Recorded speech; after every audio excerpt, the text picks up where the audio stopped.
So why did we even where did this topic come from, Ali? This topic, I think it's been at the forefront of people's minds for a while now, hasn't it? Has it? Do In you what think? way? Let me say. What way? Because we like things. What do you mean things? Things, I was about to use my hands there, but that would just be wrong. No, feel free. Um, Use your hands.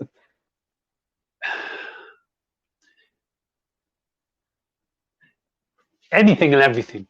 If you want to buy something, you've got to have a means, right? Yeah. What is that means? It's changed over the last couple of generations, definitely. You know, it reminds me of there's a book I read about 15 years ago. It's called Dajjal the Antichrist. Really Wow. fascinating book. Starting right? deep. It's really deep, right? It was really, really fascinating because, there's this concept of the Messiah coming and then Dajjal coming and, lots of things which have an effect on people. Anyway, to cut a long story short, the main important thing in there was this guy, he's a lawyer who's the author of the book. And it was quite a popular book at the time. And he explained the concept of money and how money has evolved throughout the ages. So he kind of gave a brief idea of, or a brief description of how initially it was just a trade, right? You trade between people. So it wasn't a case of having cash or anything. You wanted something and I have something that I was willing to give to you in exchange. So it's just an exchange market, really. So let's just say I wanted some cattle from you and I had, I don't know, extra flour and wheat and whatever. It was an exchange of, goods. Eventually, then the commodities started to come in place and then people started to exchange commodities like gold, silver, and, valuable items which had intrinsic value. Yeah.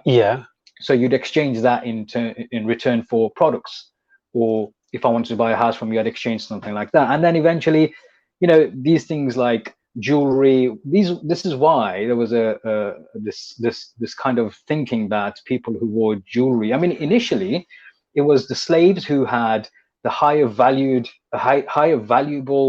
kind of chains. Like imagine somebody's rich, he chained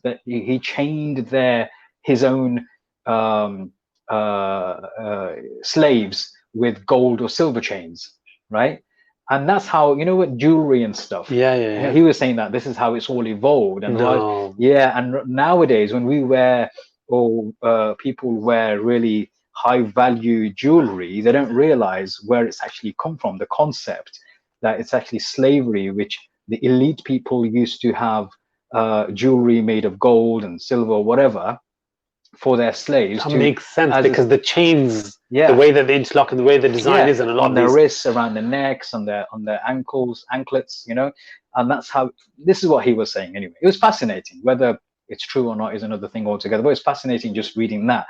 And then he mentioned that there was a time when people had so much of it. The elite had so much of all that kind of stuff that that they had to store it somewhere. Yeah. So this is where the concept of a bank or something had started. Yeah. And rather than a bank keeping money, it kept your valuable assets like the gold and silver and stuff, and gave you a certificate to confirm this is how much gold you own, or this is how much silver you own. So if I now, so like a safety deposit box, that a bank. So that's the definition of bank, isn't it? So then when I went to you, and if I said to you, look, Ali, I like this bit of land that you've got here, and I would want it, and how much would you want for it? And you'd say, well, okay, you can either give me this, this, and this. And I said, well, I've got this much gold deposited in my account. Here's the certificate for it. This is your certificate now. You can have the gold. You can have it. I'll take your land. So it turned into certificates. From certificates that turned into like, the gold coins and stuff, to make it a little bit easier to carry cash as such, or money, or anything of value. And that's why throughout the ages you have, you see in history where people had big sacks of gold coins and stuff like that. Robin Hood, or even going further back from Robin Hood. And then in the modern times, that turned into things like coins, like the other coins, that the coins that we have today. The fiat money that we have today, and the cash that's given to us has kind of replaced all the other commodities, the question has always remained: how much value does the fiat money hold in comparison to what the commodities held? Because Yeah. there's a difference in the way it's actually dispersed into society and how it's actually used. So, I mean, even if we look at the evolution of currency in modern day, we look at how checks came into place rather than having to carry cash, and then we had bank cards. Then we have digital online banking. Yeah, through your phone, through a chip, through your chips, through your your phone, watch. my watch. Just tap it, NFC, Yeah. and the payment's done. And I'm sure fingerprint is working in some places as well, isn't it? Well, it's kind of already there, isn't Yeah. it? And there are some countries, I think it was Switzerland or somewhere, where they've got chips in their hands, Wow. in the wrist. I was watching a documentary a few weeks ago. They have chips in their hands, and they're actually making things. They've got ID in there and everything. So the idea is that it's all become a flawless system, a digital system, or a cashless society. I think the question has always remained is what are the positives and negatives surrounding that? Because money isn't just of one form. You've got the commodities which have intrinsic value, Yes. right? You've got gold or silver will always have some kind of value. Yeah. Yeah. You melt the gold, it'll still be of the It's same still value, gold, yeah. right?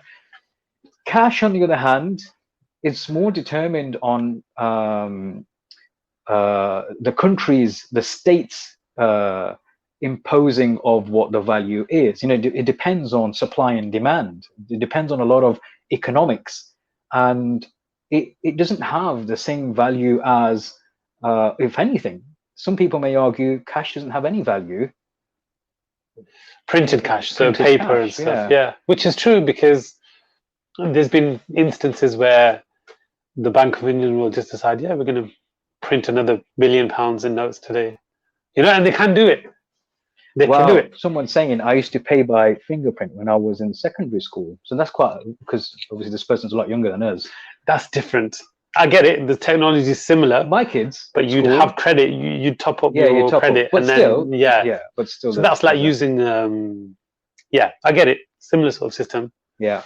So some people can argue that, okay, this is not a bad thing. How many people, if you pose the question, how many people have actually had any issues with the way things have evolved in terms of the money that they've had? Or if said to somebody like 50, 60 years ago, I'm sure there were people at the time who said, oh no, we shouldn't have checks because, at any point, because let me go back a second to finish off this point about this guy who wrote this book.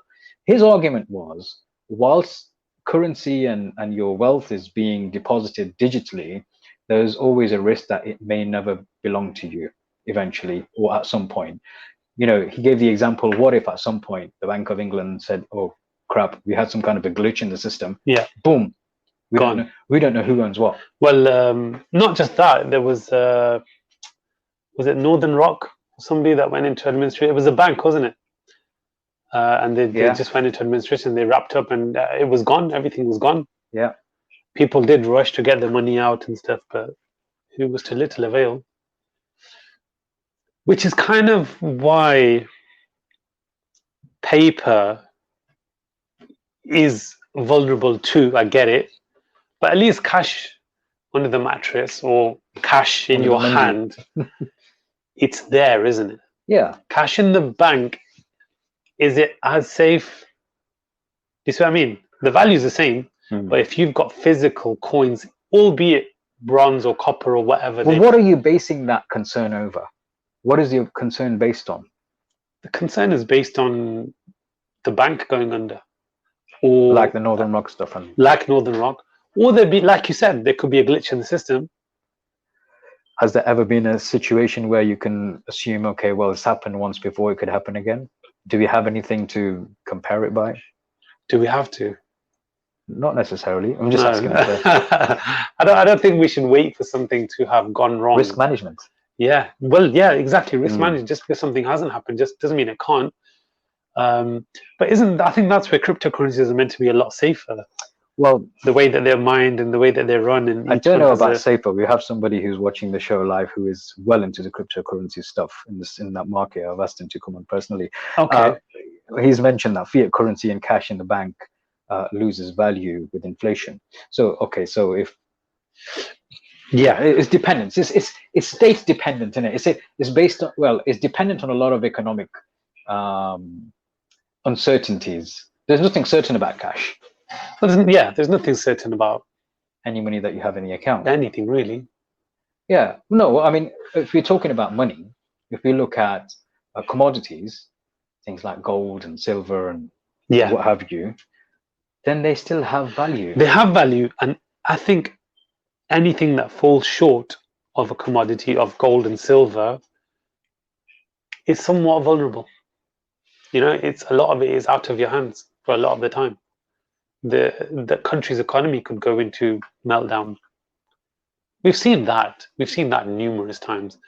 Yeah, I mean, if we take our own homelands, the rate is just under 210 to the pound right now, rupees. Yeah. I noticed So that. I've got friends and family who have invested back home, and they're thinking, oh yeah, my plot has gone up 10 lakhs. My plot has Yeah. gone up 50. I'm like, Has not it really? really. Has it really? Yeah, just the value of that the rupee has gone down. But the value of property does rise with time Yeah.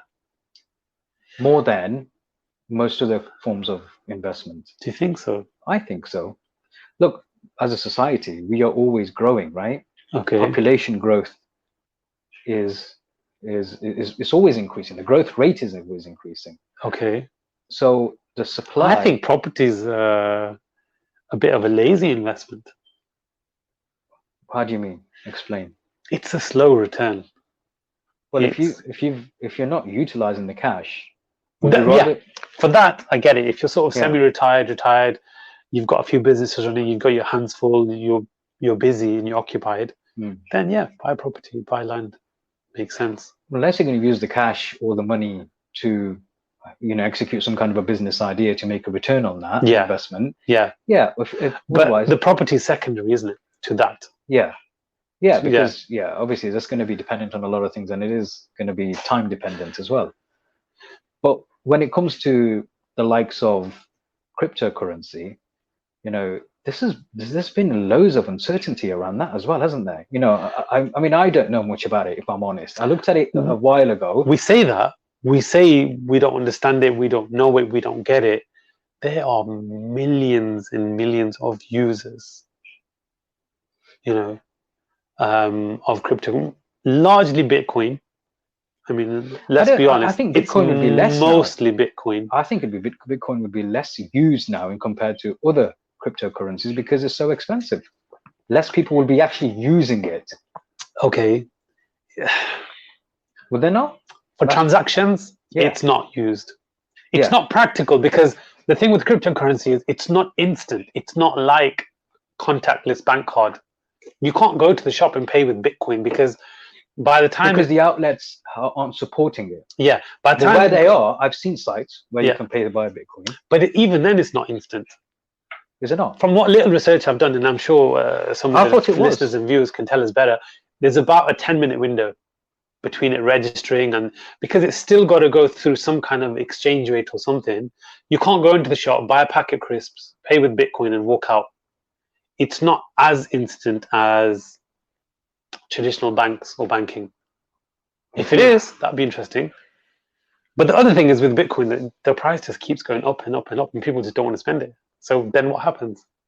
Yeah. Of course the value's going up, but what if it's to become an everyday currency? Would the value still keep going up and up? Because there's only so much of it, so many Bitcoins or pieces. Now it's in digital, use, isn't it? It's not even pieces.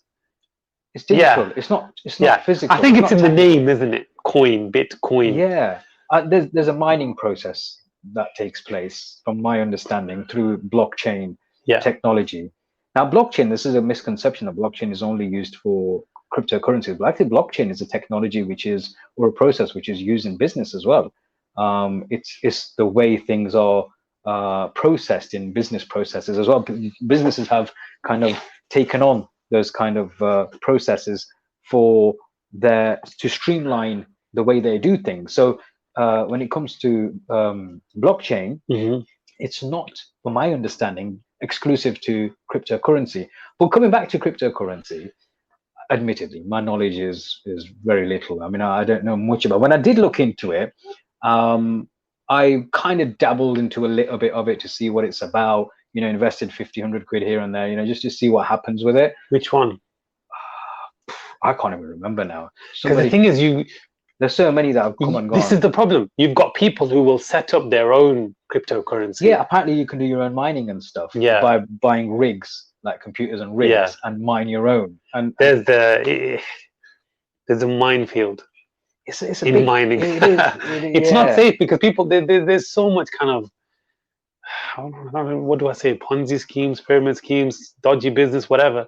Setting up, there's people setting up cryptocurrencies left, right, and center, and some have gone bust. OneCoin. Did you hear of OneCoin?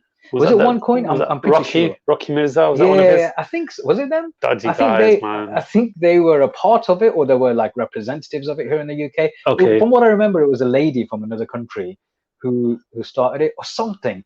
And I remember everyone was on the bandwagon, especially a lot of the Asians from Birmingham, the ones that I've come in contact. They were like, OneCoin, OneCoin, OneCoin. In fact, I also came across a lady in Derby who invited me for a meeting. And I tell you what she did. She was very smart about it. I don't know what happened to her investments or anything like that, but she was well connected in Pakistan. Yeah. And her sister's well connected in Pakistan. So she started to use OneCoin as a way of trying to get people to invest in a method of helping the poor or something like that using cryptocurrency. I can't remember the details of it now, but I thought to myself at the time, you know what? That's an interesting spin to make the halal, in inverted commas, the halal way of doing business and permissible way of doing business is legitimate and whatnot. And she was in touch with some ministers and some political figures in Pakistan where they would actually start using that particular coin as a way of, even for mobile phone top-ups and stuff. And those things are kind of reminding me about that conversation. But again, I can't remember for the life of me the details of it. But OneCoin was a very popular one. And a lot of people spent... Did you? No.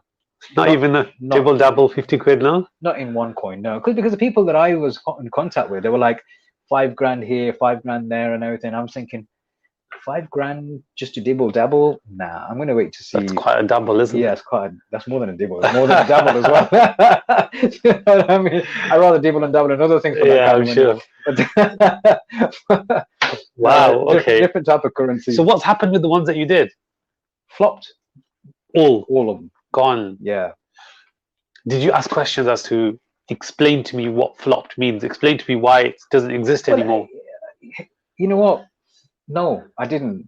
It was like, for some of them, it was like 50 quid, right? And I thought... 50 quid's a lot of money, man. It is, but for the amount of headache that I would have to go through to investigate everything. Okay. I'm busy doing other stuff. What's the headline? Okay, so you've got, okay, not OneCoin, not a Bitcoin. What's another one? Cuckoo coin. Whatever, yeah. You've invested 50 quid in it, 20 quid in it. TK, let's see if it grows. What happens with it? What happens? Like, what are you told? Or you just read a news headline? No. It was themselves who would send out email shots and things like, we're going through a phase of updating and upgrading and all that kind of stuff. And, we will send you something in the post to confirm and nothing ever transpired out of it. So it just gone. Just gone, yeah. Wow. And then when you look into your account, you log in to look into your account, how much you have, because it's like an account. Yeah. You see what the value of what your investment is on a regular basis. Okay. And then when you look into it, it's going lower and lower and lower, and you think, it's more headache than it's worth. So when I looked at things like that, obviously I don't know anything about it, so naturally that kind of thing is going to happen. But when you know somebody in the industry and you know somebody who is into the cryptocurrency field and they know what they're doing, surely they will have a better record or a better understanding of which cryptocurrency is likely to be more reputable and give you a return on your investment. Okay. Yeah? So, a lot of people who are using that What do you use? What's day-to-day for me? Majid Waris? My cards. Okay. Yeah. Or actually, I can't even say that because it's all digital, isn't it? most of the transaction. Look, I'm not a kind of guy who goes out shopping very often, like physically go out shopping. I'm not into that kind of thing. If I like something, I'll buy it. You're not into shopping. Nah. Well, it depends So on what I'm bad. shopping for, but Okay, or or maybe who you're we're shopping for. There we go. yeah. But even then, I'm not. You know, my family is always like, "You never come out with us. You know, never go shopping." It's not me. I just I've got Just other take the things to- card. Just Yeah. take my watch. But yeah, and they do literally not the watch, but the cards. You know, they Okay. do their own thing.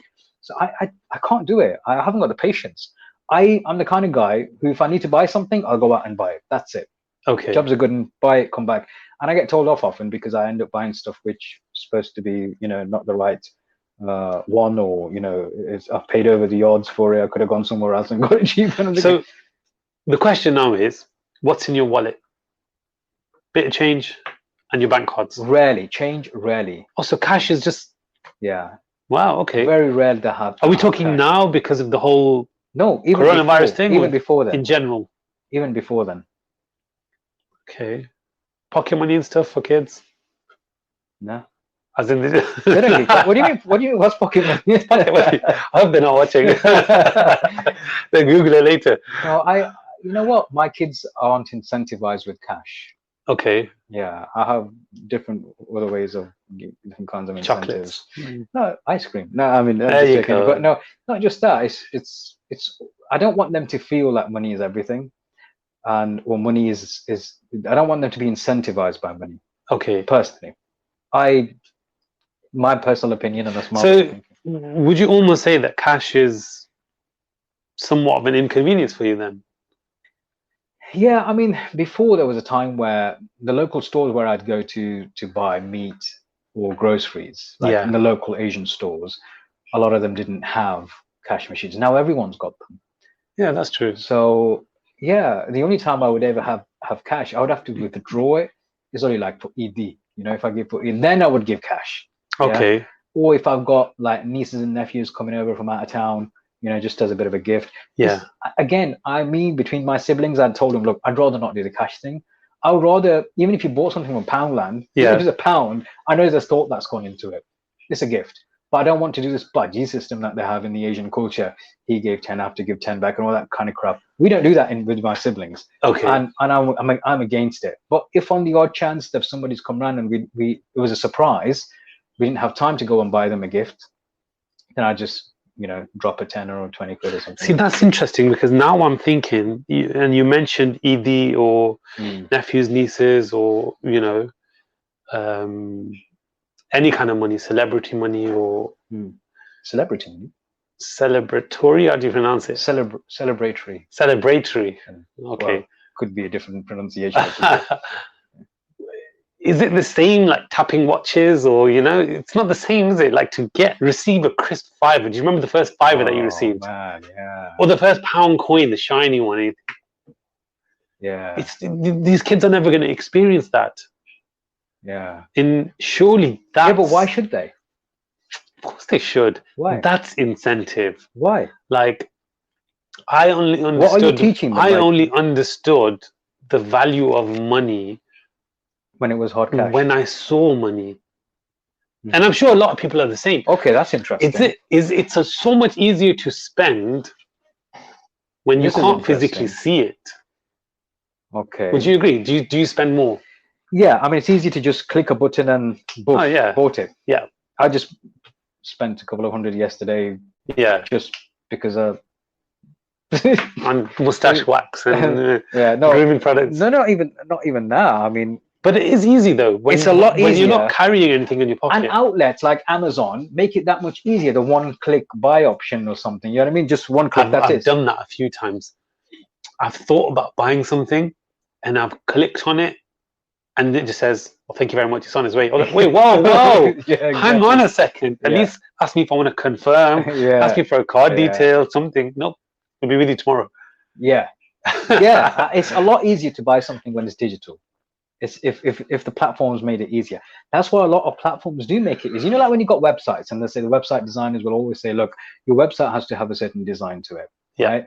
You know, there's in the advertising world, there used to be a system called AIDA, AIDA.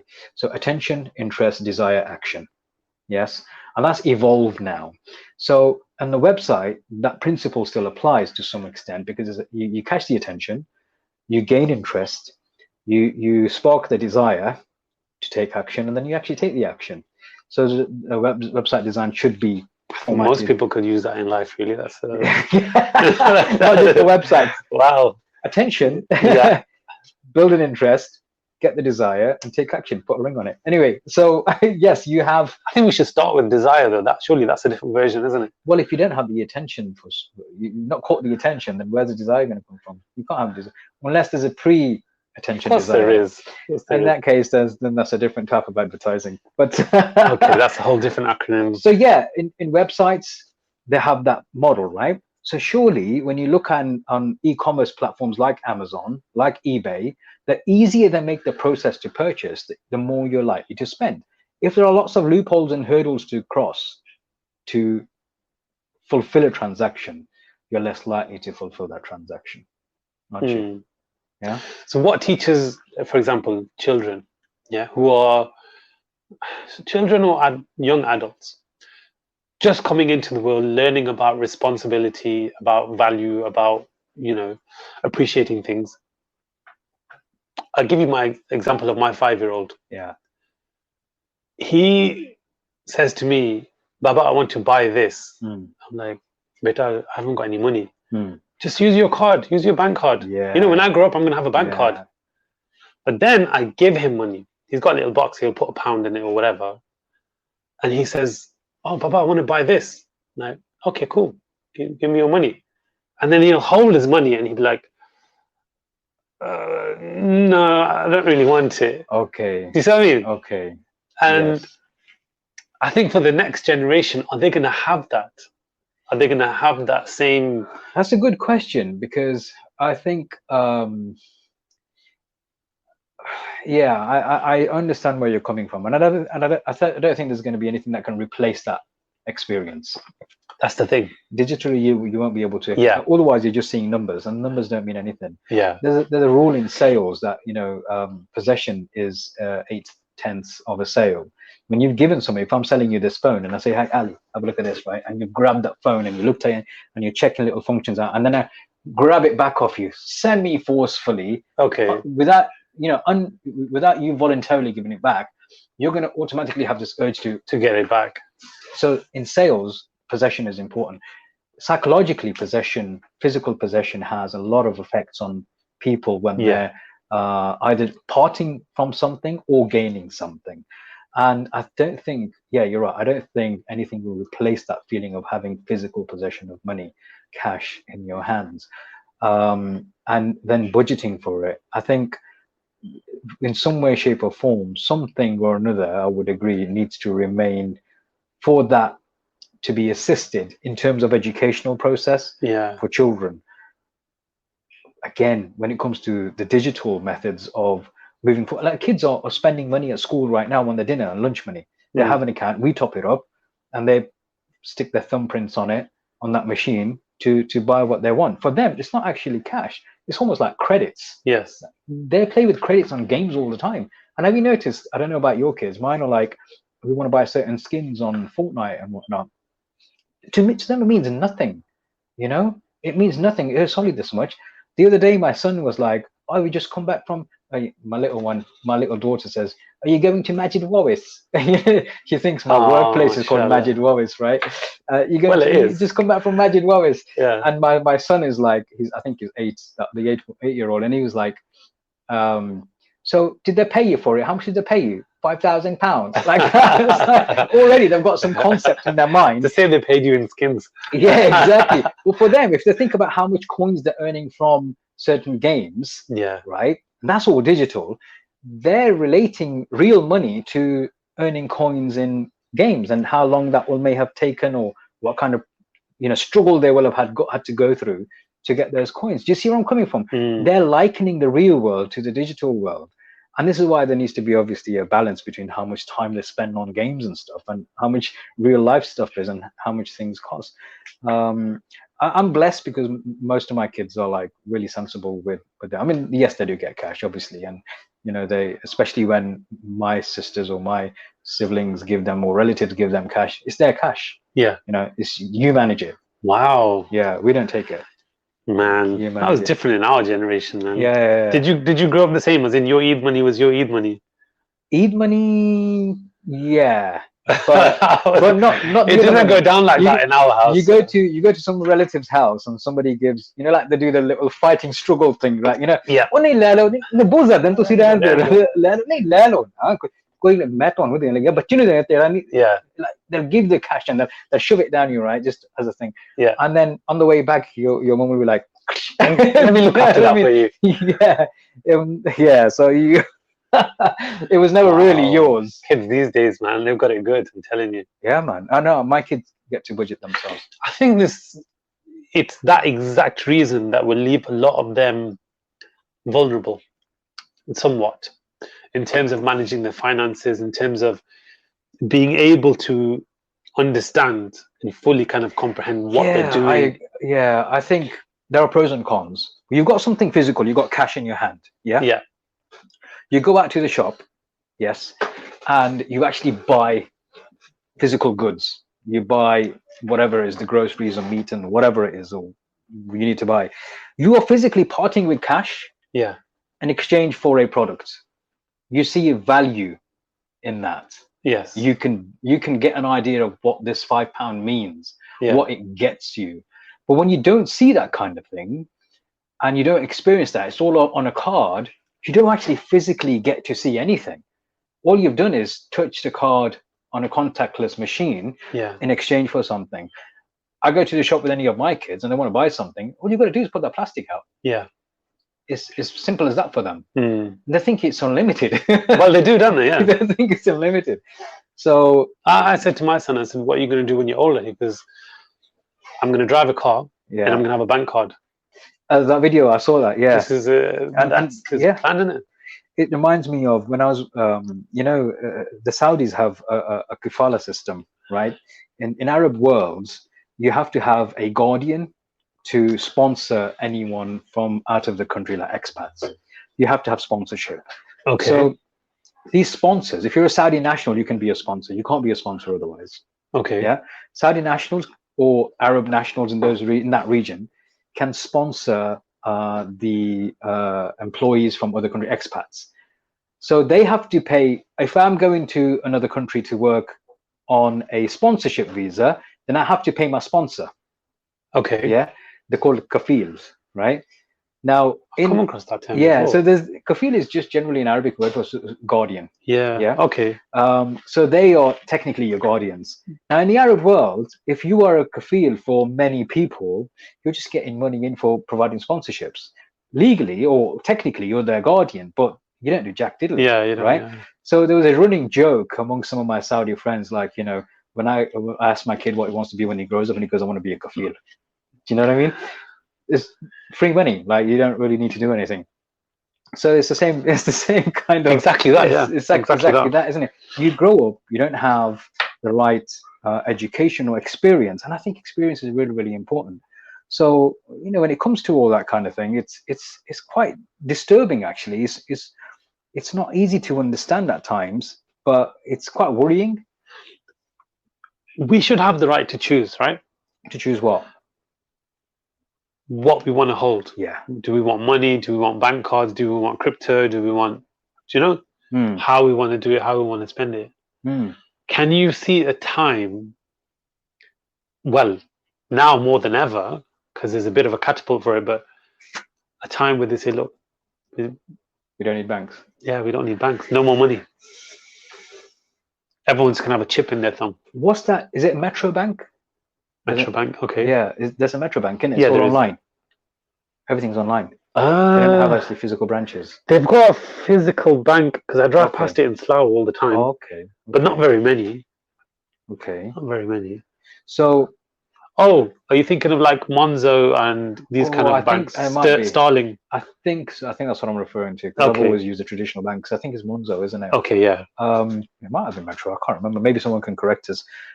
Yeah, there are some banks which don't have any physical kind of branches. It's all online. So can I see a time when there's there's an elimination for the need of enforced? physical? Yeah, I can.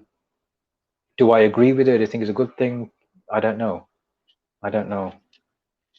I think there are lots of benefits for going digital, definitely. Okay. Yeah. But with that, with anything in life, there comes some drawbacks. Yeah. And how we manage that, or how we get used to that, or manage our own life around that kind of thing, is really down to us, isn't it? But what does that mean in the grand scheme of things? Let's just say everything goes digital, and nobody, the next generation doesn't really value money as it's supposed to be valued, or they don't understand next the value. generations. Yeah, I suppose. Well, hello. well, below us. I'd like to believe our generation has some kind of value in it. We are the same generation, right? No, I think. Oh, are you 80s and 70s?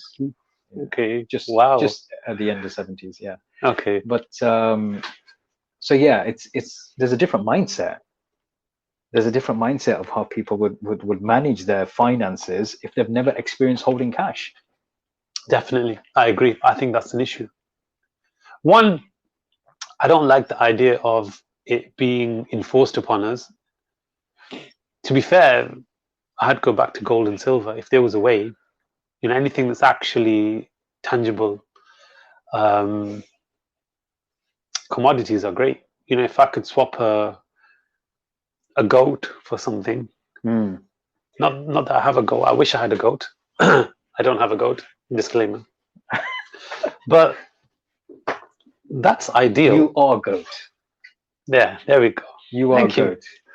For those of you who don't know what that means, GOAT, greatest of all times. Yes. But I don't know how I feel about everything having to be through the bank. Not just the fact that it's 100% traceable and monitored and everything. I get that. I don't like that either.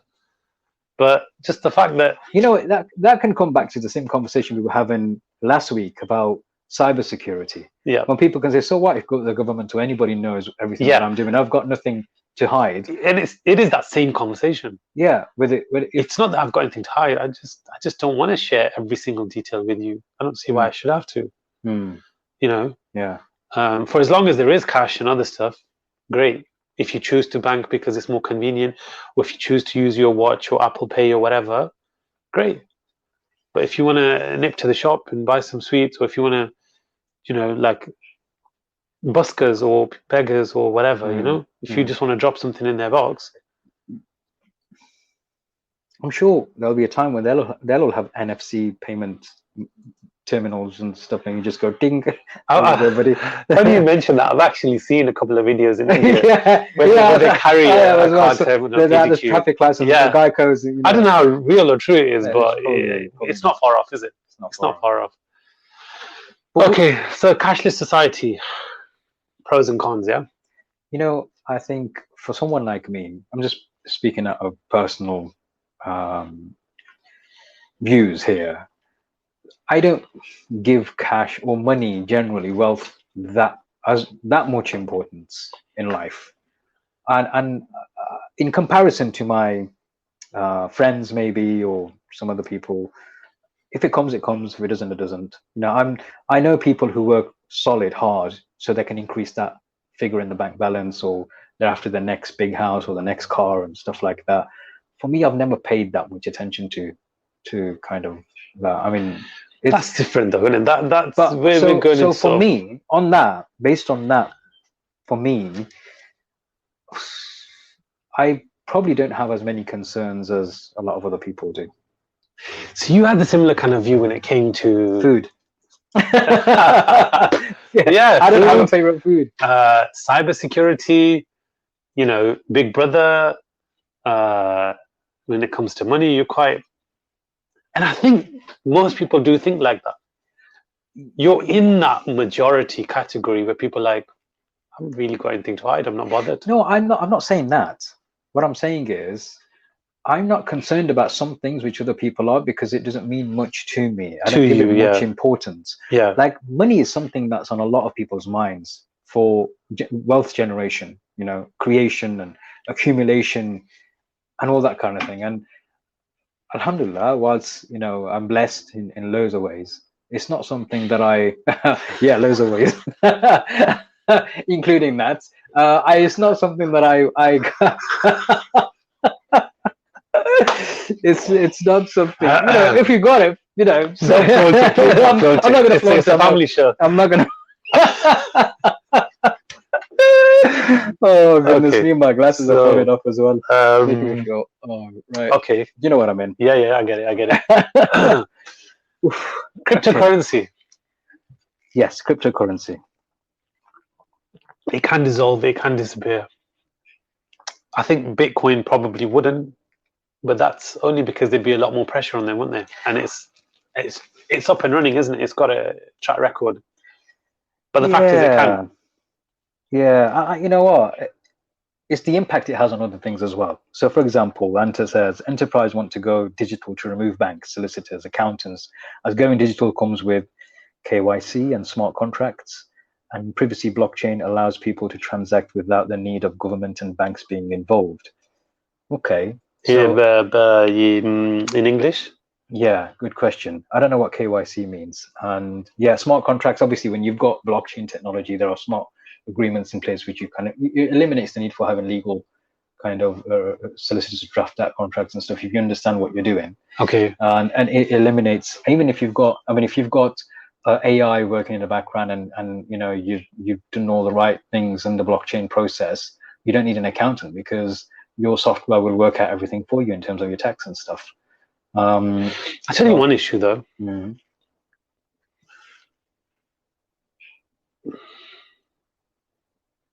Haribo. What about it? If the government decide that they want to make Haribo illegal, Mm-hmm. without cash or without anything otherwise, there's physically no way to buy Haribo. What's Haribo? I'm just giving an example. They're sweets. You don't know sweets? Yeah. I thought there were. Yeah. I thought there was something else that I didn't know about. No. Well, So what's Haribo? the crocodile ones, the halal ones, they're really nice. Okay, you'll have to buy me some. So Replace it with anything. right. Anything what? Anything, any product, any That only plant you can or only- herb you or can only buy with anything. cash usually. Well, you can buy with cash card or anything right now. Yeah. But one day the government decide this, we want to outlaw, they want to ban this, we want to make this illegal, we have an issue with this, whatever, which they can do. Yeah. Then what? You physically can't buy it. Why? How can they? How can they just make something illegal? They can't. They There's a can. due process. Okay, there's a due process, Yeah. but when's that ever stopped them before? It has. Okay, look, a lot of the stuff will say they've made illegal for good reasons. Certain additives, certain food colors, But certain they've sugar decriminalized taxes. things like drugs of some kind. Exactly. Take a drug. Take a. What you got? Yeah, take a herbal. No, not take a drug. Don't take drugs. What you No got? to drugs. No to drugs. But Yeah, paracetamol. like hemp or marijuana or cannabis or something, is it harmful? Is it not? It depends on how you ingest it. All of that story. But the government decide whether it's legit or not. Yes. There's always going to be a debate around that, isn't there? Yeah, but in place of that, put anything else. Like, what do you mean? I'm still not getting you. So what? That's it, innit? If you want to buy some weed, Yeah. and the government say, no weed, and you haven't got cash or you can't do anything without them watching you. Oh, if it's digital, you mean? Yeah. Yeah. Then obviously, I'm sure there will be underground ways of buying things like that, and I'm sure there'll be people. There'll be. Is that where Bitcoin sort of comes in then? Yeah, maybe? I guess there would be like cryptocurrency. Even I think even things like commodities might become might be a rise in the purchase of commodities and stuff again. For that reason, like gold, like bits of gold, like 10 grams and stuff like that. You can buy coins even now, bullion. There's a lot of issues with a complete Big Brother state because they hold all the cards, and it's like enslaving us again, isn't it? We're in chains. Well, we already are. If you look at what we're doing on our mobile phones and stuff, and Oh what they yeah, can keep on. definitely. I mean, Mohammed Sahil raises a valid point. Wait till the RFID chips are here. They will be the game changers. Your whole life history all in here. You know, the chips, embed them in you. Everything's there, like ID and These are stuff. the ones that are already being used in some countries, right? Yeah, Or in some the countries are already like kind of. Some people are having them done voluntarily to make their own lives easier. They're voluntarily doing that. so does there come a point where, look, they want to capture your GPS, they want to capture, listen to your phone conversation, they want to watch you with cameras everywhere you go. They want to know what you buy, what you spend, how much you earn, everything. Does there come a point where a person says, "Vasta hai, bas karo," like, you know, I think for some people it already is. They have reached that point, but there's no alternative. They can't get away from it. can't. If somebody who said that, I was watching an interview somewhere, and somebody says, you know, if you don't like it, don't keep a mobile phone. Simple. Yeah, It's not really a sensible solution. I think it's your that's a form of acceptance of the concept yeah. by saying, okay, just don't keep a mobile phone if you don't like it.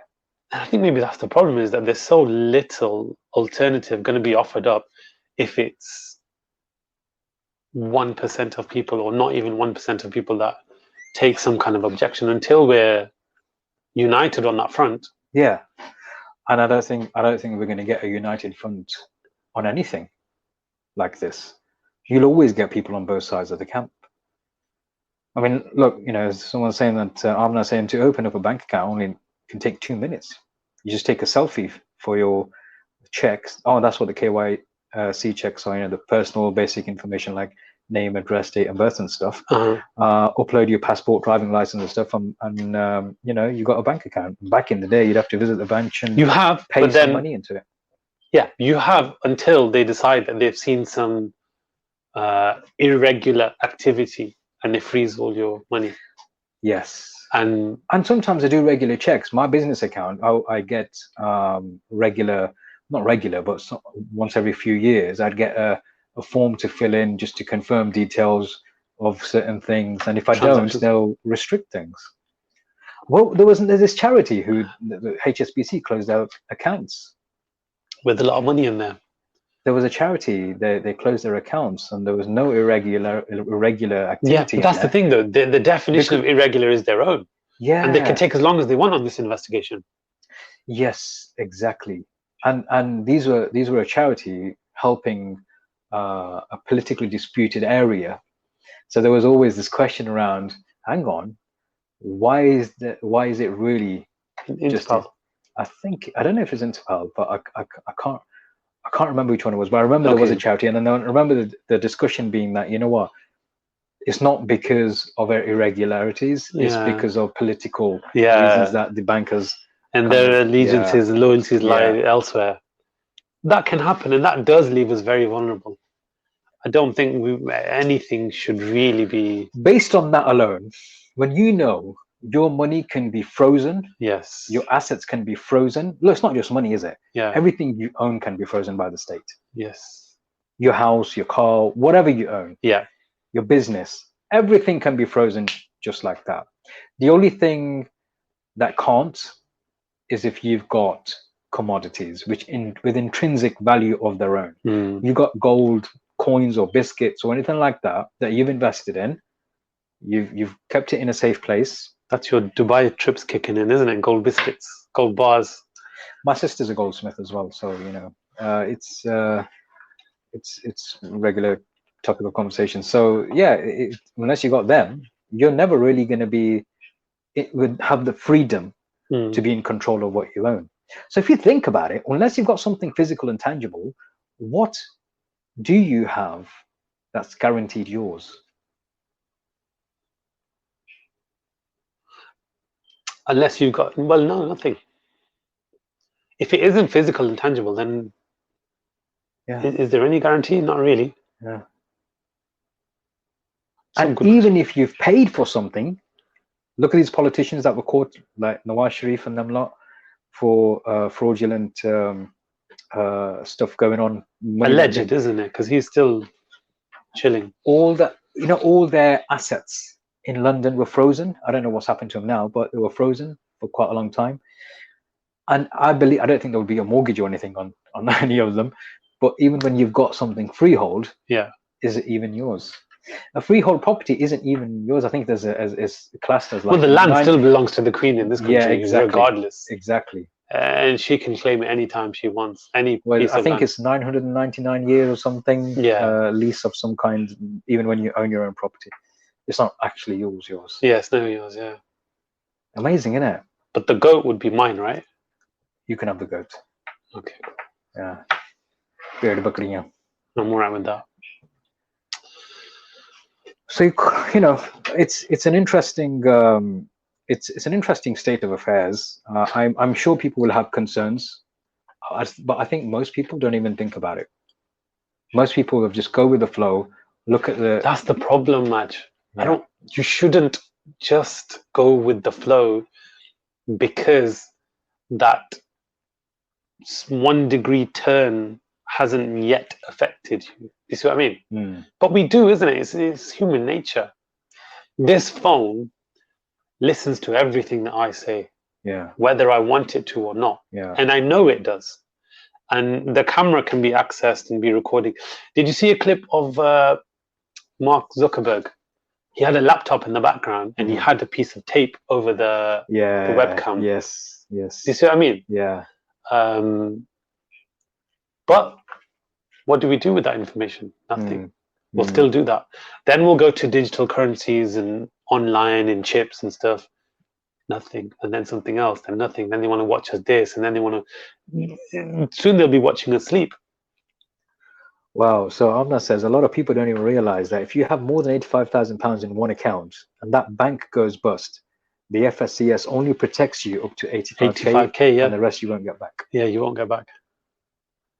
I didn't So know question, with Northern Rock, when it went bust, that.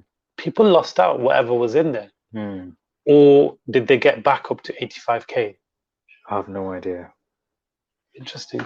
I have no But idea. I have read that numerous times, that you shouldn't keep more than 85K in one account. Mm. That's why I have so many accounts. Yeah, I'm sure you do. I'm sure you have about 85 accounts. Okay.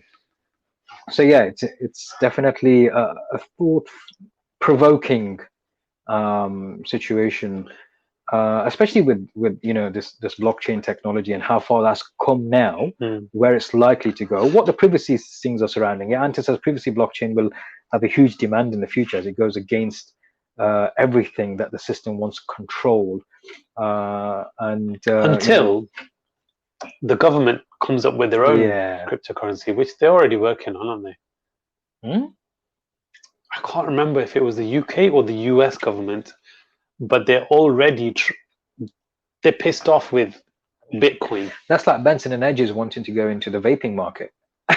Yeah, exactly that. Yeah. Except the government has more purpose and more of a stake in there. So if they come up with their own currency, which they can do, do you know what? I can see it now. They'll install the chips. It'll be their currency. It'll be their bank without a bank. Yeah. Yeah. If they can ban cash, they can ban Bitcoin. If they can ban Bitcoin and say you have to use our whatever it is, that's the final chain in the chain, isn't it? Round our necks. The noose. Yeah. The noose gets tightened. That's it. Okay then. So questions for you then.